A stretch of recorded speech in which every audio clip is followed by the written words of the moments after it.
Boys, you almost made it. You did great. Has anybody ever been so grateful to kneel down before? It's it's interesting how, for me anyways, this is my fourth time through this gospel in the last 2 days, really in the last 24 hours. And it's amazing how rich it is, and how each time I hear it, something new sort of presents itself. And this time, the new thing that presented itself was, this really is a long gospel. I got great profit out of that because I was able to offer that up to the Lord. You know, we think about Jesus suffering for 3 hours on the cross, and I don't know, what are we, 25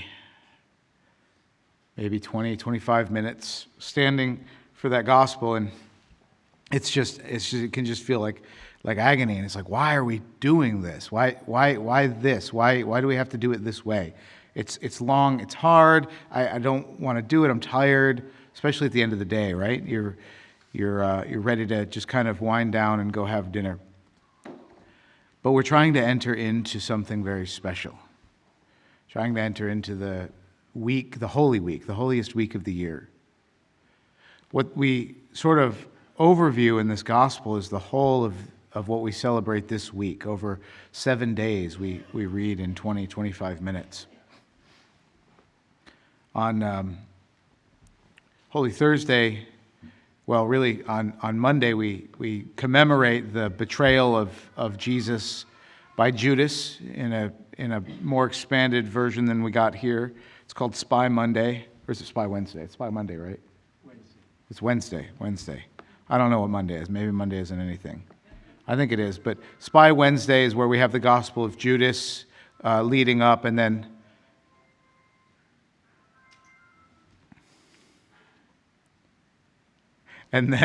we have, on Holy Thursday, we have the commemoration of the Lord's Supper, where we celebrate the institution not only of the Eucharist, but also of the priesthood that consecrates the Eucharist. And that is a dual celebration on Holy Thursday, where we celebrate the unity, the inseparable unity between Jesus' priesthood and his gift of grace he gives us in his body, blood, soul, and divinity in the Eucharist. Right? That's what the mandatum is all about, the washing of the feet. Jesus consecrating his apostles to be priests. It's not a fraternal message of charity.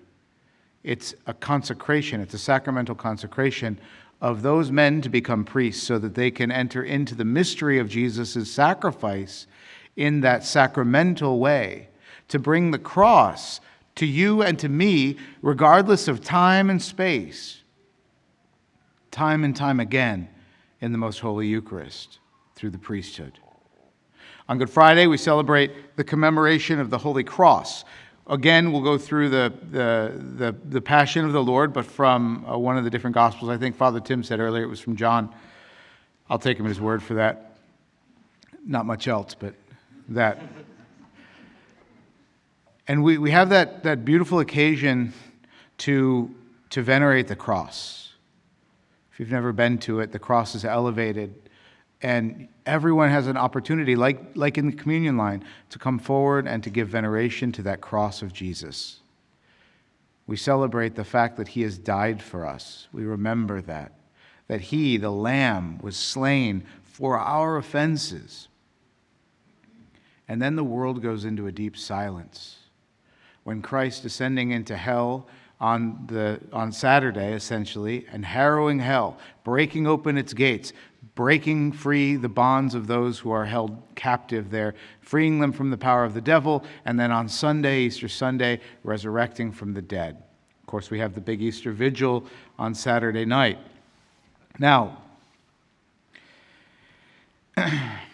if you haven't noticed, it's spring break, which means y'all are free to come to all of these celebrations. I don't know when else this is ever going to happen for you. I mean, especially after you get busy and you get to work in and everything else. come at least on Thursday and Friday and Easter Sunday. That wasn't a joke. I heard a laugh after that one. It's like, being serious. I'm inviting you to something beautiful. Come on Thursday and celebrate the fact that Jesus instituted a church so that we could be saved through the ministry of people and of the Eucharist. Come on Good Friday and venerate the cross of Jesus, upon which he died so that we can have freedom. When Jesus stood before Pilate, Pilate asked the people, "Who do you want me to release to you? Barabbas or Jesus the Christ?" Now, Barabbas literally means son of the Father. Bar Abbas. Bar Abba.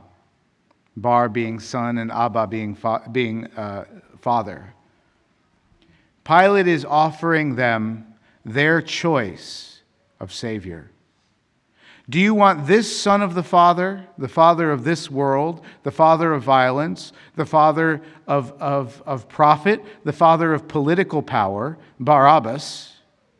Or do you want this son of the Father, Jesus the Christ, beaten, broken, who is condemned to die? One who says, "My kingdom is not of this world, but I am going to my Father and to your Father, to my God and to your God."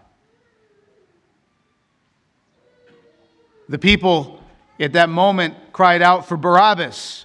Give us the guy that's going to give us what we want in this world. Give us the guy who is going to utilize the power and might of this world to free us from Roman oppression. Give us the guy who was a revolutionary, who was a counterinsurgent, or who was an insurgent, the one that we would today call a terrorist. Give us that guy to help free us from the Romans. In hindsight, it looks like such a stupid thing. How could they do that? And Jesus rose from the dead and destroys the power of the devil and opens the gate of heaven to all who choose him.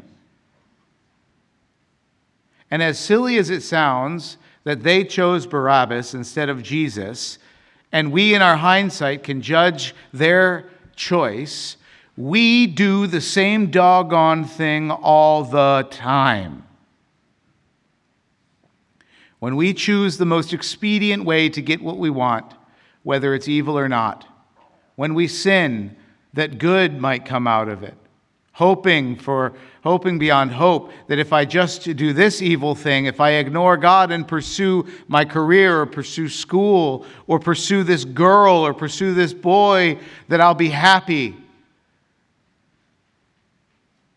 The powers of the world will save me, we think. I propose to you an offer. I'll ask you right now, who do you want me to release to you? Into whose power do you want me to entrust you? Barabbas and the power of the world, or Jesus who is the Christ, and the 12 legions of angels, and the kingdom of heaven, and the heart of the Father? I don't want you to answer now. I want you to answer with your actions. I want you to recognize that you have the freedom this week to say yes to God every single day, but in a particular way to say yes to Him, to come to Holy Thursday Mass, to choose Him over something else. I want you to recognize that you're free to accept the invitation to come and pay homage to His cross at the veneration of the cross instead of something else. And you are free, as you always are every Sunday, to celebrate the resurrection of Jesus, as every little Sunday is a little Easter, on this grand Sunday in which we truly celebrate the risen Lord, instead of commending yourself to something else. This week, and every day, but particularly this week, Into whose arms will you commend yourself? Into whose power will you entrust yourself? And to whom will you commend your time? Barabbas or Jesus, who is the Christ?